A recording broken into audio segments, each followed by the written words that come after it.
Hello students. आज हम लोग स्टार्ट करेंगे अपनी नई पोम 10th क्लास की English the ball poem. Okay, so इसके राइटर कौन है, इसके पोएट कौन है? John Berryman. आप जब भी कोई पोम लर्न करें, कोई भी चैप्टर लर्न करें, तो उसका राइटर और उसका पोएट आपको हमेशा पता होना चाहिए। इस चीज़ पर आपको फोकस करना है, ठीक है। सो बेसिकली द बॉल पोम जो है ये आपकी ये बहुत सिंबॉलिक है। इसके अंदर जो चीज़ें दिखाई गई हैं उनको किसी और चीज़ के साथ में सिंबलाइज किया गया है, जिसे हम लाइन टू लाइन पढ़ेंगे। ओके, सो ध्यान से पढ़ेंगे, इंपॉर्टेंट है और इसमें से क्वेश्चन बहुत ज़्यादा आते हैं। So just go for it. What is the boy now who has lost his ball? What is he to do? I saw it go, nearly bouncing down the street, and then nearly over there it is in the water. No use to say, oh, there are other balls. Okay, तो poet क्या है? यहाँ पे एक बच्चा है, line to line अभी हम लोग उसको समझेंगे, बट मैं आपको थोड़ा सा ब्रीफ कर देती हूँ कि एक बच्चा है जो अपनी बॉल से खेलता हुआ जा रहा है और वो बॉल के पीछे पीछे जा रहा है, बॉल बाउंस करती करती आगे आगे जा रही है और सडनली वो बच्चा देखता है कि उसकी बॉल बाउंस करते करते पानी में जाके गिर जाती है। ओके, सो ये स्टार्टिंग है आपकी पोम की। सो जस्ट आइए इसके साथ में। The pome is about a little boy. For the first time in his young life he is learning what it is like to experience grief at the loss of a much loved possession, that is his ball. Simple सी बात है कि एक बच्चा है जो अपनी early as में ये सीख रहा है कि अगर उसकी कोई बहुत लविंग थिंग है, अगर उसकी बहुत कोई प्यारी चीज़ है, जो कि इस पोम के अंदर उस बच्चे की बॉल दिखाई गई है, अगर वो खो जाती है तो कैसा फील होता है। The ball is here symbolic of the sweet memories of his childhood. तो this is very much clear कि जो ball है यहाँ पर ball, ये किस चीज़ के साथ में symbolic की गई है? Sweet memories of his childhood. ये चीज़ आप लोगों को ध्यान रखनी है, ठीक है। फिर the boy loses his ball and watches it bouncing down the street into the water. बच्चा देख रहा है कि जिस बॉल से वो खेल रहा था वो बाउंस करती करती जो उसके सामने गली में आगे चल रही थी, क्या हो गई? वो चलते चलते कूदते कूदते बाउंसिंग करते करते पानी में गिर गई जाके, ठीक है। To us the loss of a ball is of minor consequence, but to the little boy it was a valued position. क्या है हमारे लिए बच्चे की बॉल खो जाना? क्या है? इट्स वेरी कैजुअल, इट्स बहुत मतलब ये माइनर सी बात है हम लोगों के लिए, लेकिन उस बच्चे से हम पूछें अगर, तो उसके लिए उसकी वो एक बहुत वैल्यूबल चीज़ थी। क्यों? क्योंकि उसके साथ उसकी मेमोरीज जुड़ी हुई थी, वो उस बॉल के साथ बहुत टाइम से खेल रहा था। Okay, so the poet here deters himself from saying that there are other balls because the boy wants the same ball. अब जो पोएट है वो क्या कह रहा है? वो ये कह रहा है कि अगर मैं इस बच्चे से ये भी कहूँ कि भाई आपको दूसरी बॉल लाके दे देते हैं, बट अभी पोएट ये कहने की उससे हिम्मत नहीं कर पा रहा है। क्यों नहीं कर पा रहा है? बिकॉज बच्चे को तो वही सेम बॉल चाहिए जो खो गई है। The ball had been with him for a long time. वो बॉल उस बच्चे के साथ बहुत लंबे समय से थी। And it was linked to the memories. ये लाइन याद रखनी है, it was linked to the memories of the days when he played with it. जब वो इस बॉल से खेलता था तो उस समय की जो मेमोरीज हैं वो उसके अंदर है, इसलिए उसको वही सेम बॉल चाहिए। The boy's ball personifies his young days and happy innocence. तो इन शॉर्ट आपको यहाँ पे ये बता दिया गया है, फर्स्ट लाइन यहाँ पे बताई गई थी, the ball is here symbolic of the sweet memories of the childhood, और लास्ट लाइन में भी फिर यही आप लोगों को क्लियर किया गया है कि जो वो बच्चे की बॉल है वो यहाँ पर क्या की गई है? पर्सोनिफाइज की गई है। ये फिगर ऑफ स्पीच है यहाँ पर आपका। पर्सोनिफाइज मतलब समझते हैं किसी चीज को किसी जीवित चीज के साथ में कंपेयर कर देना, उसकी तरीके से ट्रीट करना। तो ये जो बॉल है उसको यहाँ पर किसके साथ में पर्सोनिफाइज किया गया है? उसके यंग डेज के साथ में, यानी कि जो उसके बचपन के दिन थे और उसके जो हैप्पी इनोसेंस थे, जो छोटी छोटी चीजों में बच्चों को खुशियां मिलती हैं, उसके साथ में यहाँ पर इसको कंपेयर किया गया है। फाइन, तो इसके बाद में अब हम आते हैं इसके सेकंड पैराग्राफ की तरफ।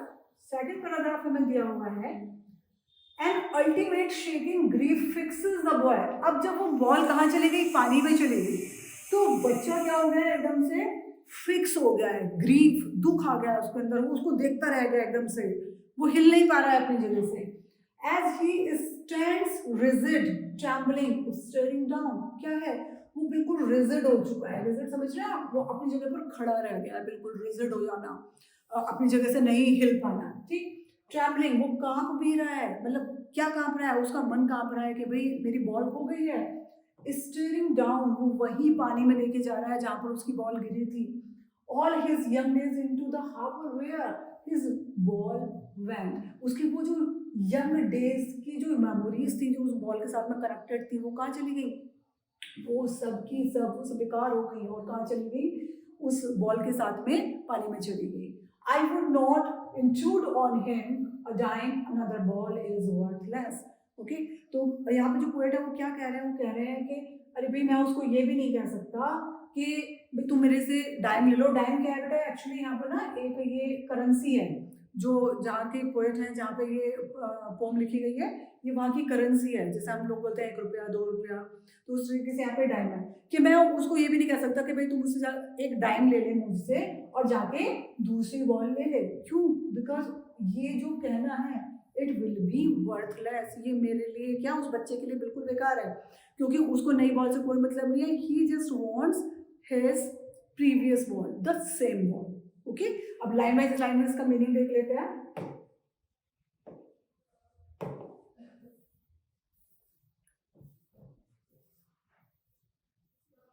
When the young boy loses his ball, it bounces away and lands in the harbor. ठीक है, बाउंस करते करते क्या हुई, वो अदृश्य हो गई, मतलब कहाँ चली गई, लैंड से हार्बर हो गई, वो खत्म हो गई, चली गई वो। The boy is very much troubled, बच्चा बहुत सा परेशान है, the loss of his ball and plunges into grief, और वो दुख से बिल्कुल जकड़ चुका है, plunges जकड़ चुका है दुख के साथ में। He stands stiff and trembling while staring at his ball. क्या हो रहा है, बिल्कुल स्टैंड स्टिफ। स्टिफ आप समझते हैं ना, बिल्कुल मतलब समझ ही नहीं आता कि हम लोग कई बार कुछ परेशानी को देखकर खड़े रह जाते हैं, तो स्टिफ हो चुका है वो बिल्कुल। एंड ट्रैम्बलिंग, और क्या हो रहा है, कहीं ना कहीं वो डर है उसके अंदर कि यार मेरी बॉल खो गई है ना, उसे वो ट्रैम्बल कर रहा है। वाइल स्टीयरिंग हिज बॉल, और उस समय वो उस बॉल को वहां पर ही देखे जा रहा है लगातार जहां पर वो बॉल गिरी थी। He is upset as he looks into the gloomy water because he cannot find the ball. Gloomy water यहाँ पर जो वर्ड है आपका, gloomy का मतलब होता है दुख भरा पानी। अब भाई दुख भरा पानी तो कुछ होता नहीं है, लेकिन उस बच्चे के लिए तो वो बहुत दुख की बात हो गई ना कि उसकी बॉल उसके अंदर चली गई, तो वो यहाँ पर इसके लिए gloomy water मैंने यूज किया है, because he cannot find the ball। अब उसको वो वाटर इसलिए gloomy हो गया क्योंकि उसकी बॉल उससे वापस नहीं मिलने वाली है। The boy is deeply affected by the loss of his ball because it has been with him for a long time. When the ball bounces into the water, all his memories of the childhood days flashes in front of him. जैसे ही पानी के अंदर वो ball गई, वैसे ही जो childhood की जितनी भी मेमोरीज थी वो क्या हो गई, वो सब भी फ्लश हो गई, वो सब भी बह गई, किसके साथ में, उस बॉल के साथ में, जब वो बॉल पानी के अंदर चला गया। This leads to a realization that those poet does not offer him money, और इस चीज को रियलाइज करते हुए पोएट ने क्या नहीं किया, पोएट ने उसको मनी भी ऑफर नहीं की to buy another ball, because that would be worthless, क्योंकि उस बॉल नई बॉल का उस बच्चे के लिए कोई भी इस्तेमाल नहीं है, कोई यूज नहीं है। ठीक है, so come for the third paragraph. Yes, now he senses first responsibility. In a world of possessions, people will take balls, balls will be lost always, little boy, and no one buys a ball back, money is external। बहुत important paragraph है, अच्छे से इसको समझ लेना, और screenshot लेना हो तो स्क्रीनशॉट ले लेना, इसका जो पूरी की पूरी इसका एक्सप्लेनेशन है, आप लोगों को बहुत हेल्प होगी। ठीक है, सो इसे समझो। देखो, the boy is upset when he looks into the gloomy water because he cannot find the ball, क्योंकि वो बॉल को नहीं देख पा रहा है, तो वो क्या है, बहुत अपसेट है। This is when he gets his first sense of responsibility। अब पहली बार उसे इस चीज का एहसास हो रहा है कि जब अपनी कोई चीज खो जाती है तो कैसा फील होता है, कैसे उसे हमें संभाल के रखना चाहिए, कैसे हमें उसके लिए रिस्पॉन्सिबल होना चाहिए। ठीक, the poet suggests that from the loss of the ball, the boy is learning what it means to lose something in a world of possessions. What is the meaning of possession? Possession मतलब जिस चीज पे हमारा अधिकार होता है, हमारे अधिकार क्षेत्र में जो चीजें आती है उसको हम बोलते हैं possessions. ठीक, where he will lose things. अब जो पोएट है वो ये बता रहे हैं कि अब उस बच्चे, वो बच्चा क्या सीख रहा है, is learning what it means to loss something in a world of positions. जहां हमारा बहुत सारी चीजों पर अधिकार होता है, अगर वहां पे हमसे कोई चीज खो जाती है तो उसका क्या अर्थ है. Where he will loss things, यहाँ पर चीजें क्या होंगी, आगे भी खो जाएंगी. Will buy some more to replace, हम उस चीज को जो चीज हमारी खो गई है उस चीज को रिप्लेस करने के लिए हम दूसरी चीज लेंगे. ठीक है, बट लेकिन क्या होगा, but though would never be able to buy back the thing that he had lost. लेकिन वो चीज कभी वापस नहीं आएगी जो खो गई है. आप उसको रिप्लेस करने के लिए तो दूसरी चीज ला सकते हैं, but the same thing will never come again. Okay, in this poem the boy's ball personifies his young days. इस पोम के अंदर जो बॉल है वो उस व्यक्ति की और जहां तक है पोएट की क्या दिखाना है, वो यंग डेज को शो करता है. एंड हैप्पी इनोसेंस, और जो बचपन में एक हैप्पीनेस होती है ना, हम लोग इतने सारे हमारे ऊपर बर्डन नहीं होता, ना पढ़ाई का, ना फैमिली का, ना सोशल, ना इमोशनल, तो वो बहुत इनोसेंसी के दिन होते हैं ना हमारे चाइल्डहुड वाले. तो वो उसी चीज़ को यहाँ पर आपको बता रहे हैं कि जो यंग डेज थे मेरे, जो बचपन के दिन थे, और जो वो हैप्पी इनोसेंस थी, वो सब क्या हो चुका है, वो खो गई है. क्यों? क्योंकि लाइफ में जब हम बड़े होते हैं, हम आगे बढ़ते हैं, तो हमें आगे बढ़ना पड़ता है. हम नई चीज़ें भी लेते हैं, हम रिप्लेस भी करते हैं चीज़ों को, बट वो जो सेम चीज़ें थी वो अब कभी वापस नहीं आई. Thus makes the boy understand about his responsibility as the loss is immaterial. क्या है ये जो लॉस है, ये immaterial है, ये क्या नहीं हो सकता, इसको कभी भरा नहीं जा सकता है. Money is external. मनी क्या है, मनी से आप चीज़ों को खरीद तो सकते हैं, लेकिन क्या नहीं कर सकते हैं, जो प्रीवियस चीज़ें थी उनको आप वापस नहीं ला सकते हैं, जो गया वो गया. ठीक है, सो मनी को यहाँ पर क्या क्या कहा गया है, एक्सटर्नल. ये एक एक्सटर्नल थिंग है, इंटरनल चीज़ों को वापस नहीं लेकर आ सकती है. As it can not buy memories, क्योंकि मनी से हम वो मेमोरीज नहीं खरीद सकते हैं. Nor can it replace the things that we love. और जो चीज़ें हमें जिनसे हमें बहुत प्यार था, यानी कि हमारी चाइल्डहुड की मेमोरीज होती हैं और जो हमारा इनोसेंस था, उसको ये मनी क्या नहीं कर सकती है, कभी भी वापस नहीं ला सकती है.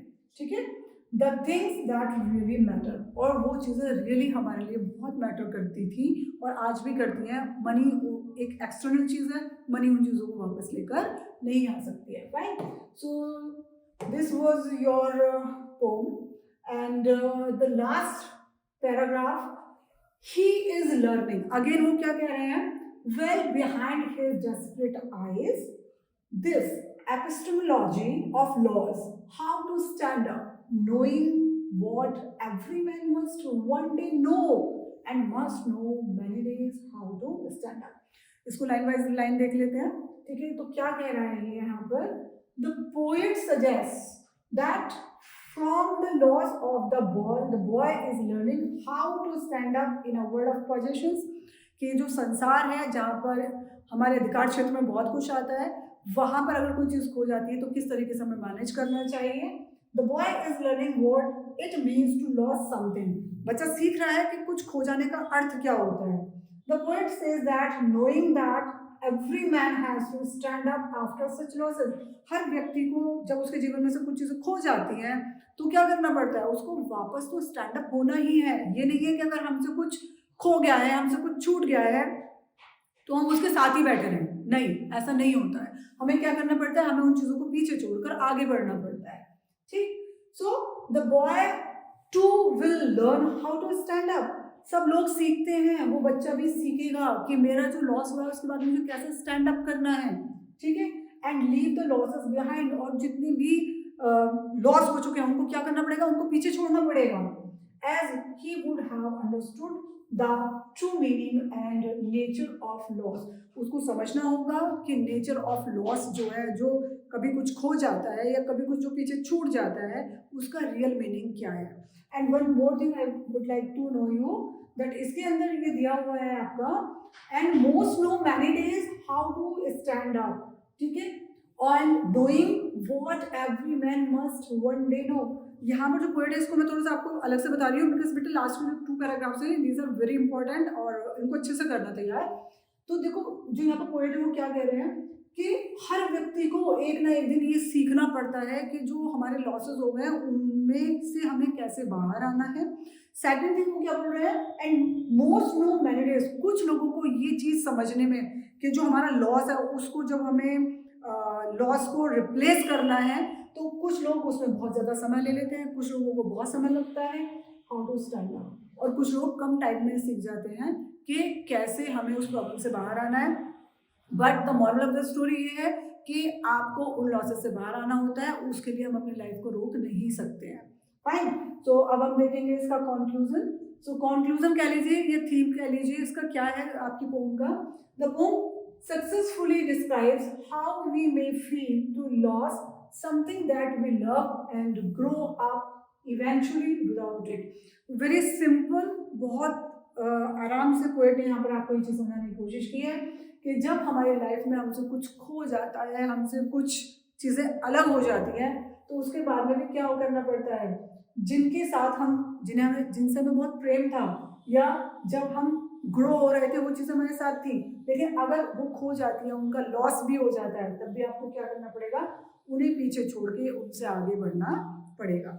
सो this was your poem, hopefully आप लोगों को समझ में आ गई होगी। अगर कहीं कोई डाउट है, कोई क्वेश्चन है, then write in the comment box.